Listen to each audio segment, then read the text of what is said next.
Telangana CM Revanth తీరుపై గులాబీ boss KCR fire అయ్యారు. 3 నెలల గ్యాప్ తర్వాత తెలంగాణ భవన్ కు వచ్చిన కేసీఆర్ మహబూబ్ నగర్, ఖమ్మం, నల్గొండ, రంగారెడ్డి జిల్లాల నేతలు, కార్యకర్తలతో మాట్లాడారు. కృష్ణా జలాల పరిరక్షణ కోసం మరో ప్రజా ఉద్యమానికి సిద్దమని చెప్పారు. నల్గొండ జిల్లాలో ఈ నెల 13న కృష్ణా జలాల పరిరక్షణ సభతోనే బీఆర్ఎస్ ఉద్యమం మొదలవుతుందని చెప్పారు. 10 ఏళ్లలో కేంద్రం ఎంత ఒత్తిడి తెచ్చినా ప్రాజెక్టులు కృష్ణా బోర్డుకు అప్పగించలేదని, అలా చేస్తే ప్రాజెక్టు గోడలకు సున్నాలు వేసుకోవాలన్నా అనుమతి తీసుకోవాల్సి వస్తుందని తెలిపారు. తెలంగాణ ప్రయోజనాల కోసం ఎంత దూరమైనా వెళ్తామని, రేవంత్ ఉడత బెదిరింపులకు భయపడేవాణ్ణి కాదన్నారు. శాసనసభ్యుల గవర్నమెంట్ కూడా కొద్దిగా బయట వెయిట్ చేయాలి, దయచేసి సహకరించాలి, దయచేసి తొందరగా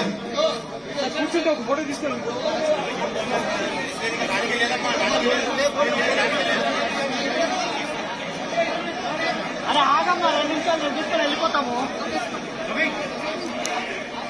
తెలంగాణ సీఎం రేవంత్ తీరుపై గులాబీ బాస్ కేసీఆర్ ఫైర్ అయ్యారు. 3 నెలల గ్యాప్ తర్వాత తెలంగాణ భవన్ కు వచ్చిన కేసీఆర్ మహబూబ్ నగర్, ఖమ్మం, నల్గొండ, రంగారెడ్డి జిల్లాల నేతలు, కార్యకర్తలతో మాట్లాడారు. ఇక ఇదే అంశానికి సంబంధించి పూర్తి అప్డేట్స్ మా ప్రతినిధి బ్యూరో చీఫ్ నరేందర్ అందిస్తారు. నరేందర్, రైట్ స్పందన, దాదాపుగా 2 నెలల తర్వాత తెలంగాణ భవన్ కు కేసీఆర్ వచ్చారు. వచ్చినటువంటి నేతకు ఘన స్వాగతం పలికారు, మంగళహారతులు పట్టారు.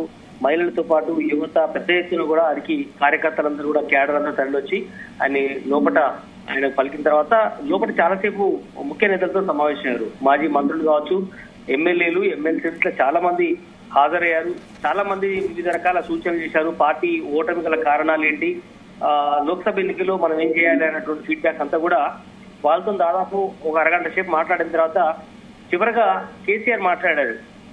బయట వస్తున్నటువంటి రూమర్సే కావచ్చు, అలాగే రేవంత్ రెడ్డి చేసినటువంటి కామెంట్స్, కౌంటర్ అటాక్స్ అన్నిటి మీద ఖచ్చితంగా మాట్లాడుతూ, నేను రేవంత్ రెడ్డి కాదు, రేవంత్ రెడ్డి లాంటి వాళ్ళు ఎంతో మంది నేను చూశాను, ఎవరికి కూడా భయపడే ప్రసక్తి లేదు. కేఆర్ఎంబీ విషయంలో కూడా నేను ఎక్కడ తరగలేదు. ఆనాడు జలశక్తి మంత్రి గజేంద్ర సింగ్ షెకావత్ ప్రాజెక్టులు మాకు అప్పగించాలని, లేదంటే మేమే నోటిఫై చేస్తామని నన్ను బెదిరించినారు. బట్ అయినప్పటికీ నేను ఎక్కడ తరగలేదని కూడా ఆయన చెప్పాడు. కావాలంటే తెలంగాణలో రాష్ట్రపతి పాలన పెట్టుకో, నా ప్రభుత్వాన్ని రద్దు చేస్తా, తెలంగాణకు అన్యాయం చేస్తే అస్సలే ఊరుకోనని కూడా చెప్పారని కూడా ఆయనే నేతలు ఉద్దేశించి చెప్పాడు. ఆ రోజు ఏ రకంగా అయితే చెప్పారో అదే విషయం మళ్ళీ బీఆర్ఎస్ లీడర్ ఉద్దేశించి చెప్పాడు. నన్ను వ్యక్తిగతంగా బీఆర్ఎస్ పార్టీని కొంత సీఎం ఇష్టం వచ్చినట్టు తిడుతున్నాడు అంటే రేవంత్ రెడ్డి ఉద్దేశించి ఈ విషయం క్లియర్ గా చెప్పాడు. వ్యక్తిగతంగా ఒక ముఖ్యమంత్రిగా పనిచేసినటువంటి 9.5 సంవత్సరాల గౌరవం లేకుండా ఈ వచ్చినటువంటి కొత్త సీఎం నన్ను రేవంత్ రెడ్డి ఇష్టానుసారంగా తిట్టడం అనేది అది ఆయన విజ్ఞతకు వదిలేస్తున్నానని చెప్తూనే అది చాలా గట్టిగా కౌంటర్ ఇచ్చినటువంటి సందర్భం. నా పార్టీని కానీ నన్ను కానీ టచ్ చేసేటువంటి ధైర్యం రేవంత్ రెడ్డికి లేదు. హేమీలను చూశాను, నాది ఎంతో మంది పెద్ద పెద్ద లీడర్లను ఎదుర్కొన్న చరిత్ర నాదని కూడా కేసీఆర్ ఈ సందర్భంగా చెప్పాడు. దాదాపు రాష్ట్రాన్ని 10 ఏళ్లుగా నేను సుస్థిరంగా ఎలాంటి మత కళాలు లేకుండా పార్టీని కావచ్చు, ముఖ్యంగా రాష్ట్రాన్ని కాపాడినటువంటి పరిస్థితి ఉంది.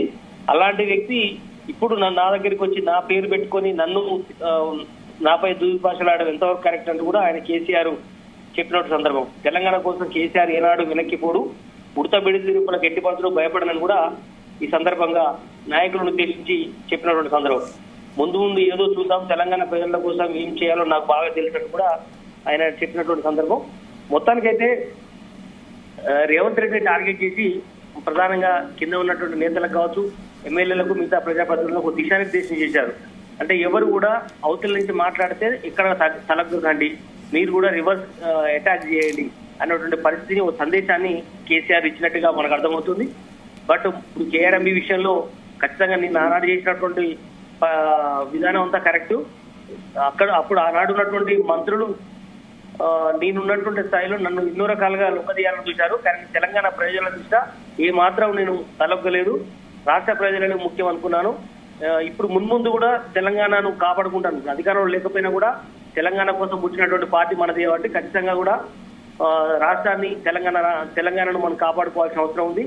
ప్రతి ఒక్కరు కూడా ఫైట్ చేయాల్సిన అవసరం ఉంది. ఈ రాష్ట్రం అవలంబిస్తున్నటువంటి విధానాలు, ఇప్పుడు కృష్ణా జలాల విషయంలో రేవంత్ రెడ్డి అనుసరిస్తున్నటువంటి విధానం మీద ఖచ్చితంగా మున్ముందు ఎండగడతామని కూడా కేసీఆర్ కింద ఉన్నటువంటి స్థాయి నేతలకు చెప్పారు. బట్ ఈ 4 రోజుల నుంచి కూడా ఇదే కేఆర్ఎంబీ విషయంలో పెద్ద ఎత్తున ఇష్యూ నడుస్తుంది.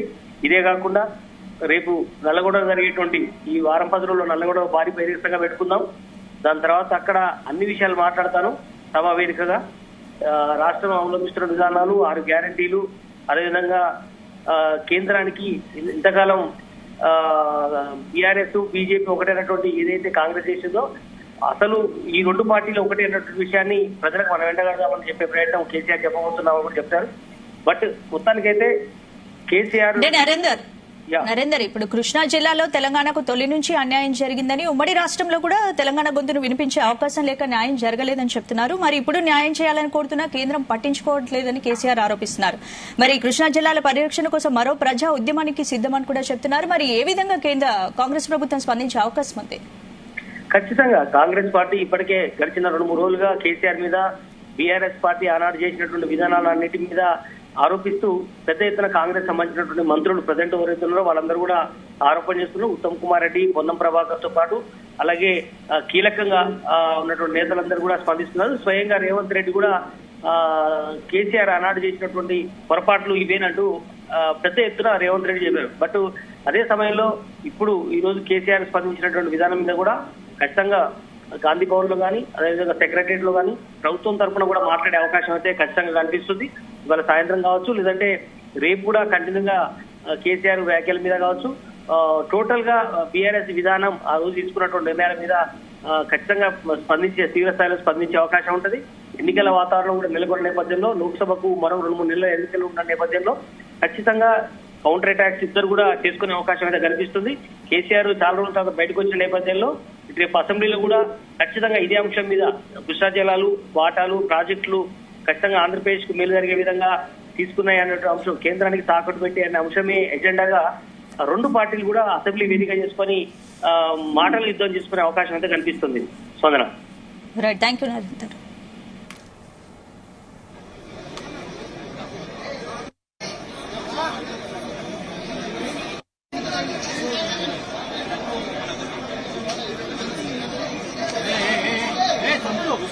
ఎంత